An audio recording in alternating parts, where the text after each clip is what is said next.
Pink News is garbage. It really is. They produce nothing but leftist progressive nonsense.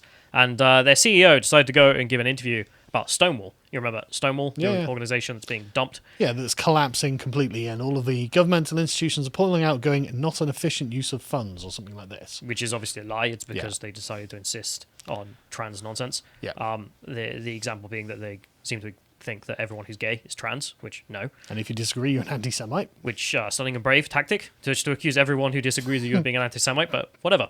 So this is a tweet from Benjamin Cohen. He's the CEO, as I'm to understand, of Pink News. And he says here, I've turned down a few ridiculous interviews, but I have agreed to go on BBC Radio 4 today to discuss the onslaught against Stonewall UK from a Pink News perspective. It's a Pink News perspective. And around 7:50 a.m. Wish me luck. How do you think it went? I imagine it went great, because Stonewall's in definitely a very defensible position at the moment, and the entire edifice of intersectional ideology isn't falling down. Let's have a guess at how he went from his next tweet. So we go to the next one. This is him after the interview. As is typical of the media right now, Justin on Webb on Radio 4 today asked me to defend things that Stonewall UK and its staff haven't done or said.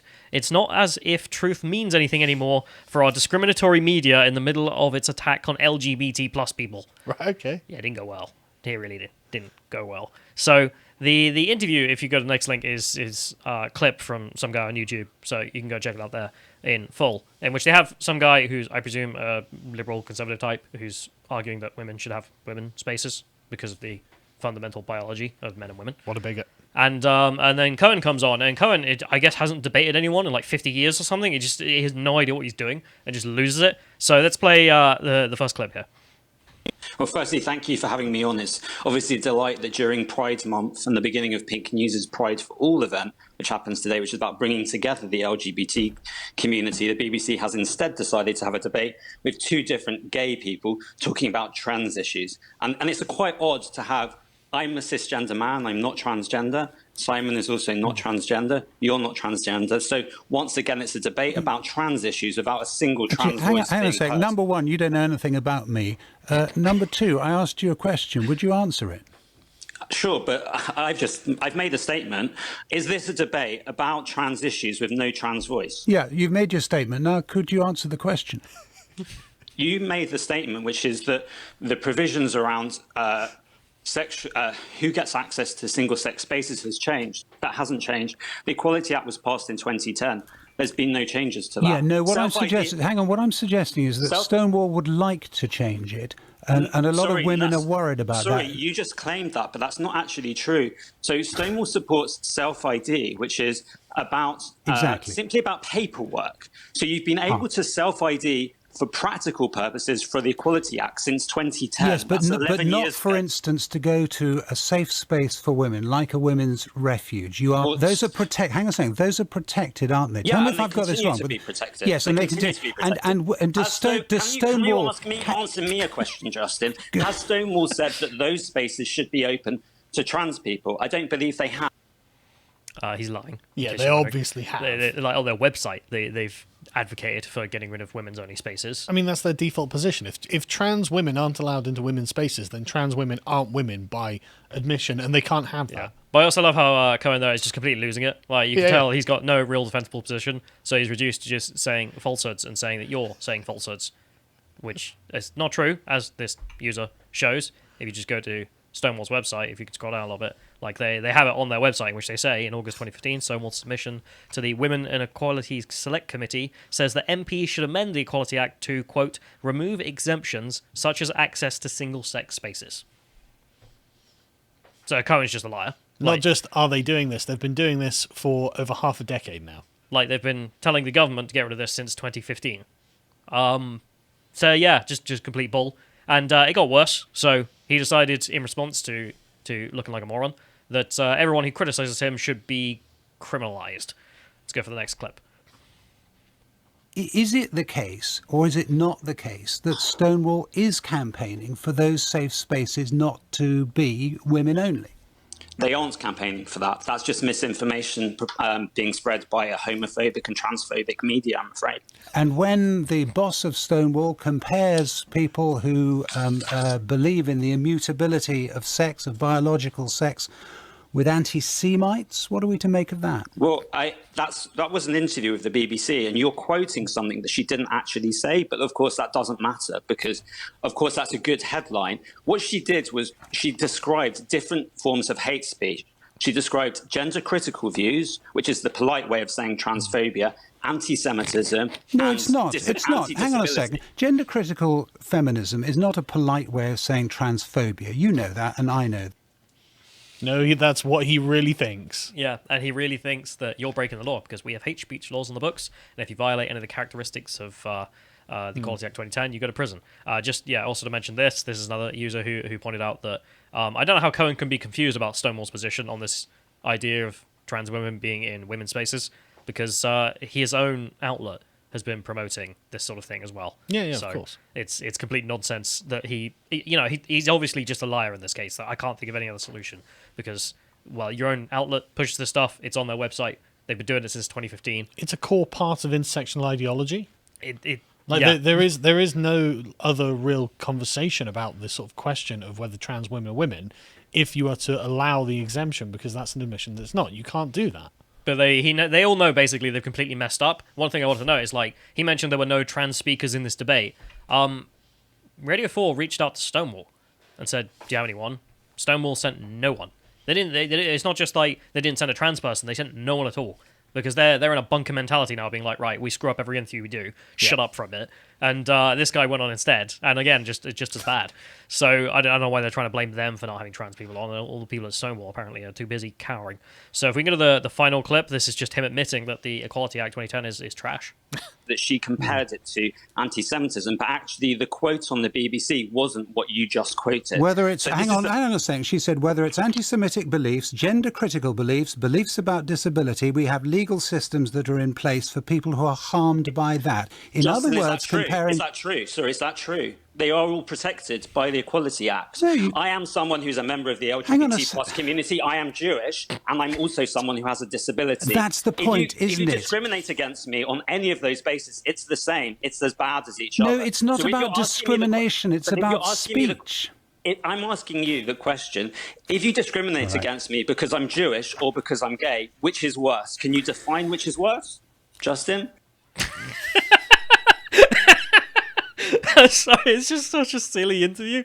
Like, him losing it, and the interviewer's like trying to keep it on track, being like, we're talking about speech, like gender critical views. Not like, so I'm not going to give you customership, I'm not going to bake the cake or anything like this. Yeah. We're way away from that stuff. We're in the realms of, can you even have these views and not be sent to jail? Because, I mean, there's a woman in Scotland who's facing, 6 months to a year in prison for exactly this. Yes, for tweets.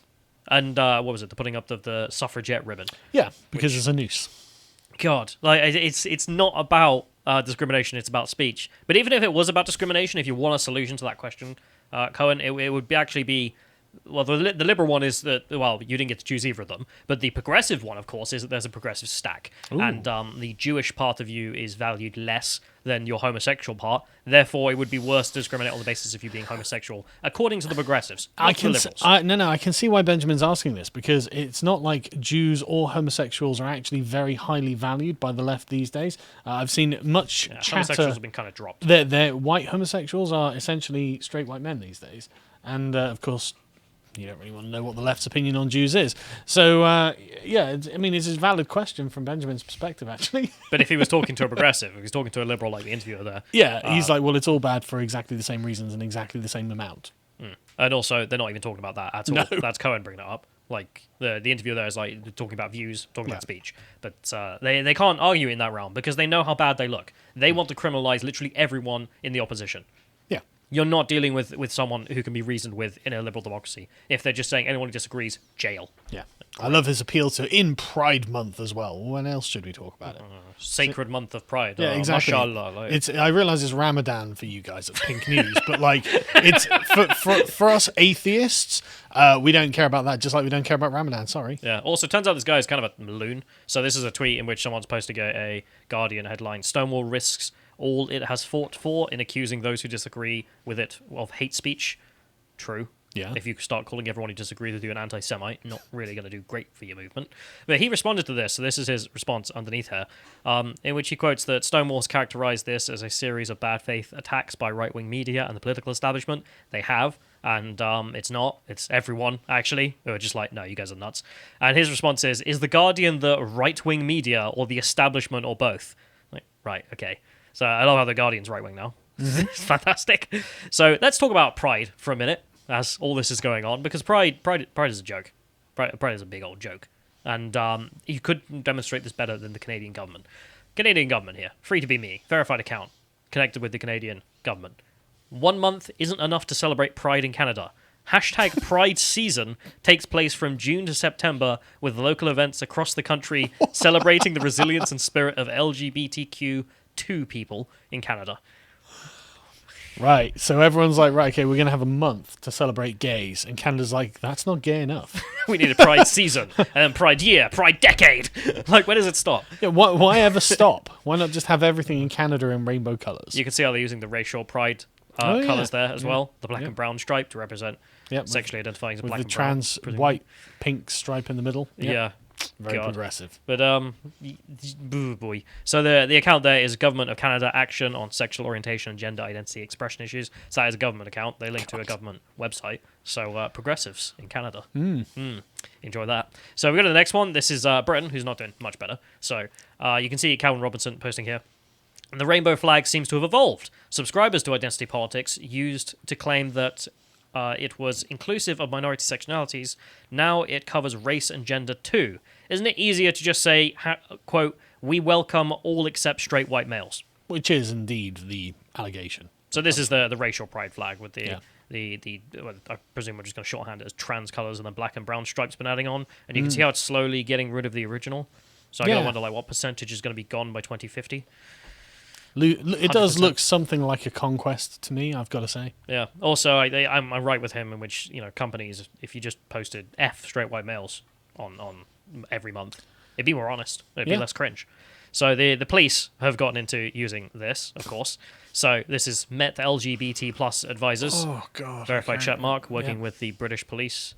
Conservatives, disown them. Like, they should not be anywhere near the police force. Ban them doing this. This is political activity by a government organisation. It's not even just slight political activity, it's abhorrent political activity as well, in which they're using intersectionality here. So we stand with black, Asian, minority, ethnic. I thought that term was verboten now.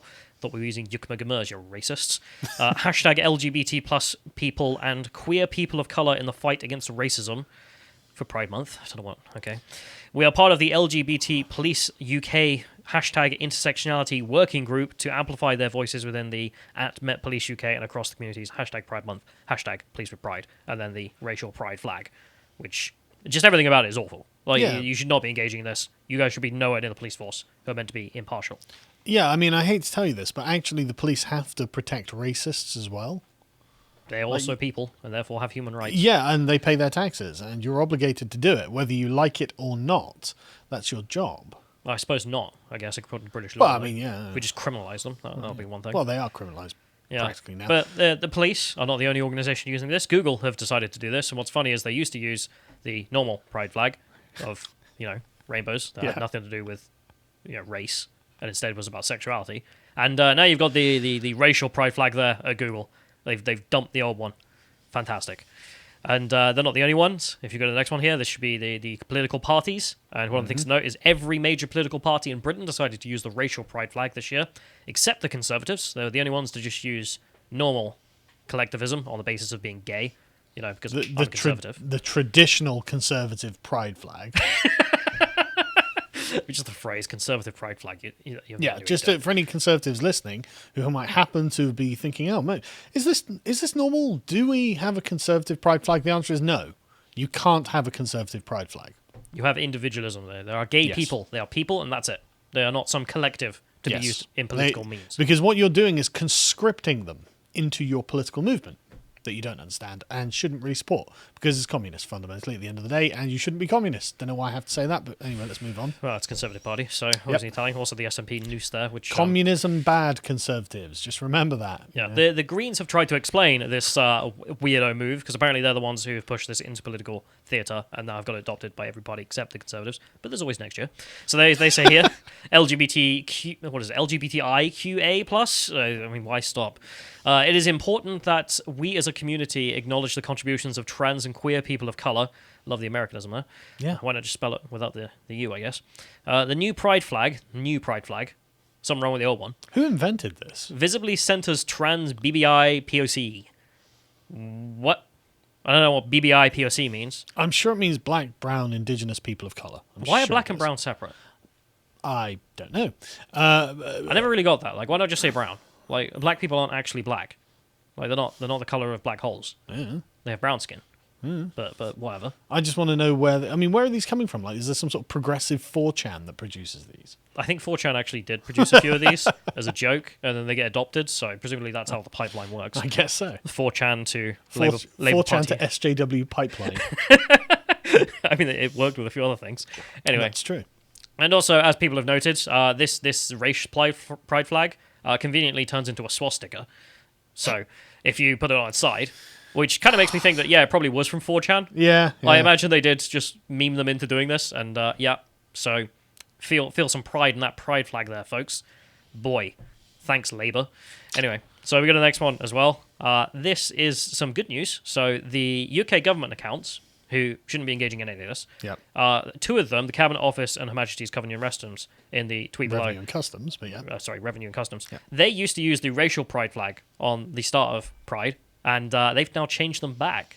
So if you can scroll down a little bit so we can see the tweet below, you can see those two used to have the racial pride flag, whereas everyone else was using now the they're one. Just the Conservative pride flag. Yeah. Oh, thank goodness. Conservative pride.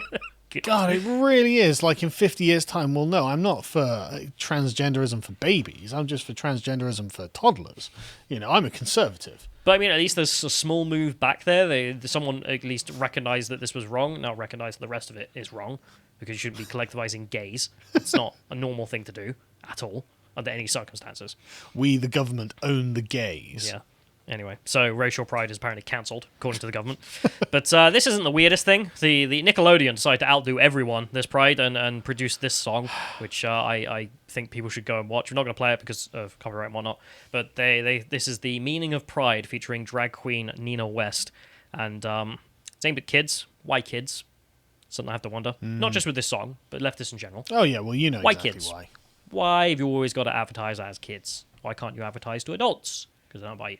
That's why. And also other reasons. But anyway. So if we go to the first image, so this is her defining I don't know. The drag queen. There we go. We'll use the drag queen. The drag queen. The individual in the video. The person. There we go. Yeah. Nice and dehumanizing. Is just defining like red, and then she goes through all the other colors. And this one, for example, she said red means life because living is a gift.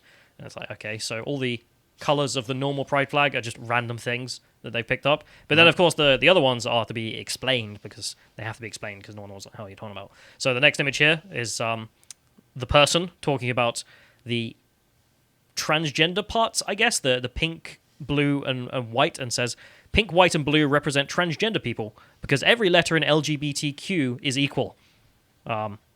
T is not sexuality. Just want to make that clear. Like, that's why it's always been a bit weird, the LGBT part.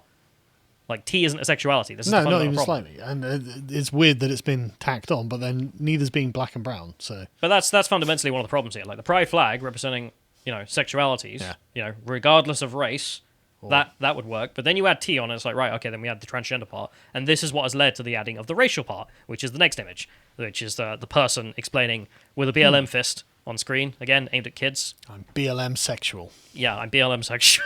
Starting to feel this is just a fetish parade. Yeah. Really is. So the person says, and the black and brown represent the trans and queer people of colour. Why? But why aren't they represented by the other bits? Why are you segregating the black and brown people from the other people in your own flag? Like, how are they not represented? Like, gay brown person is still represented by the G in LGBT. Nah, I mean, we've got to keep them separate but equal. Separate people. We're progressives here.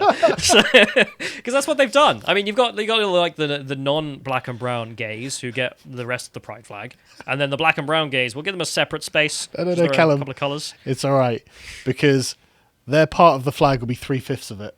I mean, what I want to put the percentages being taken up already by Yeah, exactly. the additional parts. But They're such racists. yeah, also being black and brown, God. not a sexuality, Patrick. Just have to point that out. Also, the whole point of the original flag, as mentioned, was to ignore race. It was to be, regardless of race, your sexuality should be accepted.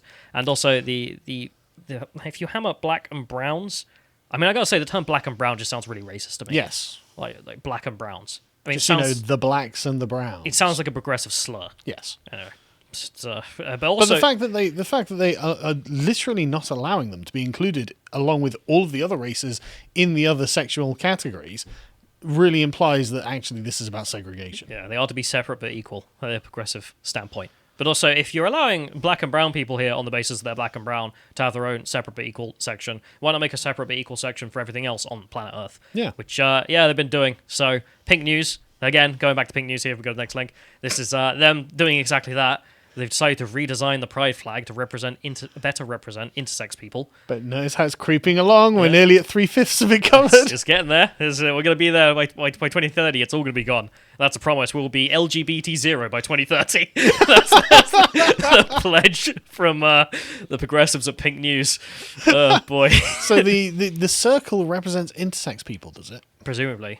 Well, Who designed that? who cares? I want to know. I remember they used to actually have like a big red thing in the middle as well, where the point of the black was, Right, which okay. was meant to represent gypsies, which was like last year or something. I don't know why gypsies got their own sexuality. It was because black and brown people, I guess, are there, and therefore gypsy sexuality is also valid. I mean, why not? What's the argument? Has anyone asked the gypsies about this? Sexually identifies as a gypsy. Anyway, so, I mean, one of the things is just like, I mean, if you wanted a better example of why this whole thing is just look at me, I mean, that's it. Like, It is. Jesus. But I really want to know who the author of these things is. I want to know who gets to make the executive decision that for literally all of these corporations, even our own government, Canada for like a third of the year or whatever it is now, who makes the decision that this is the flag they're going to fly? Who creates it? I want to know. Next year, so I guess Labour, Greens, and SNP and all the rest of it will be flying this flag, and the Conservative Party will be flying the racial pride flag. Because, come on, we're not radicals. We're not going to do anything silly. We're just going to do racial pride, not intersex racial pride. True conservatism is just this flag, not the other And we one. can also see into the future already. So we have some examples of some new redesigns that will be coming next year. So hot off the presses, we go to the next one here. This is someone's redesign, in which there's just loads Static. of... Yeah. This is actually a flag which is called the barcode flag for the EU as a recommended version. That's why I've taken a special interest in it, because, I mean, look at it. It's hideous. What a mess. But then all of the other ones were hideous as well, so... There should be one more in there, but it might have been deleted because a bunch of these are slowly getting deleted, so I won't worry about it. But look forward to Pride 2050, which there is, well, 2030 probably, in which there is zero LGBT in the LGBT flags because it's all been replaced with racial pride. It's all right. I guess the LGBT can join the TERFs in the radical right. Well, actually, no, we should re-say that. It's the LGB part that's all going. Yes. T's will still get that section. Yep, the TQ plus... But the sexualities... TQIA plus, in fact. But the sexualities, all of the sexualities from the sexuality Will flag actually be erased from Pride. will be gone by 2030. And instead, we will have race groups and, I don't know, what do you even call the transgenders? Like sex groups? Are they trying to argue gender groups? Well, maybe. I mean, I'm not even sure. But, like... God knows. But the point is, they'll all be forced to do what the TERFs have done and join the far right. Yeah. I mean, when the flag looks like this. So this is one of the examples being brought up. It's just like, oh, man, that's not inclusive enough. Add some more stuff and just throw on any old tack. Because, I mean, why not? Literally, that's where it's going to end I up. love they got a Saudi logo there. I mean, Yeah. Nice hammer and sickle. our oppressed Muslims of colour out there need to be represented. Oh, boy. But yeah, Pink News, crashing and burning. So all is well.